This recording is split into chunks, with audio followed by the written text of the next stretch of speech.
কি রান্না হচ্ছে আজকে? আজকে মাশরুম করব।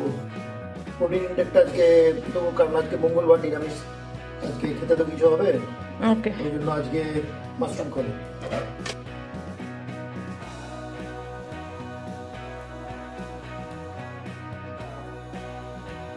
এখন জিম করি। মাশরুম এমন একটা জিনিস, এর মধ্যে কার্ব নেই, প্রচুর পরিমাণে প্রোটিন আছে এবং খুব সুন্দর, মানে র প্রোটিন যেটা বলা হয়, সেই র প্রোটিনটা রয়েছে। ইনগ্রেডিয়েন্টস তৈরি। এখানে কিন্তু একটা কথা বলা দরকার, রান্নাটা কিন্তু আমি একা করতে পারিনি, বা আমি রান্না করিও না সেভাবে। আমার মিসেস পায়েল কিন্তু টোটাল রান্নাটার মধ্যে আমাকে হেল্প করে দিয়েছে বলেই কিন্তু আমি করতে পেরেছি, নইলে আমি করতে পারতাম না। Thanks to Payel. যাই হোক, দেখা যাক রান্নাটা করছি এখন কেমন হয় না হয়। রান্না সেভাবে আমি করি না, কিন্তু মাঝে মধ্যে ট্রাই করি একটু নতুন নতুন কিছু খাবার খাবো বলে। এখানে একটা কথা বলা দরকার যে মাশরুমে কিন্তু প্রচুর পরিমাণে আপনার প্রোটিন রয়েছে, ক্যালোরিজ লো ক্যালোরিজ আছে, low fat, low sodium, rich in nutrients.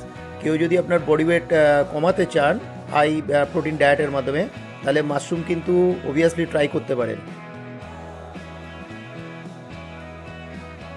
মাশরুমটা কিন্তু একদম, কেউ যদি মনে করে যে তেল ছাড়া রান্না করবে বা কোনো মশলা ছাড়া রান্না করবে, তাহলে কিন্তু প্রচণ্ড রকমের বিস্বাদ খেতে লাগবে, যেটা আপনার খেতেই পারবে না। তার জন্য একটু তেল বা এই যে দহি দিয়েছি আমি, সেগুলো দিয়ে কিন্তু আপনাকে রান্না একটু করতেই হবে, নইলে কিন্তু খেতে ভালো হবে না। যেখানে আপনার একদিন হয়তো কোনো মতে খেলেন, দ্বিতীয়বার কিন্তু খেতে ইচ্ছা করবে না।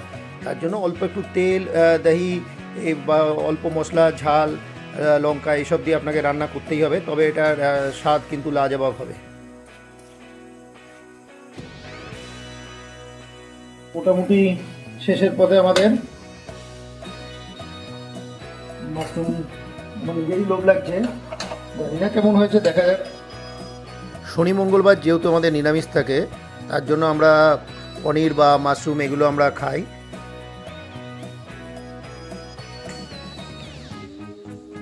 আমাদের খাবার প্রিপেয়ার্ড।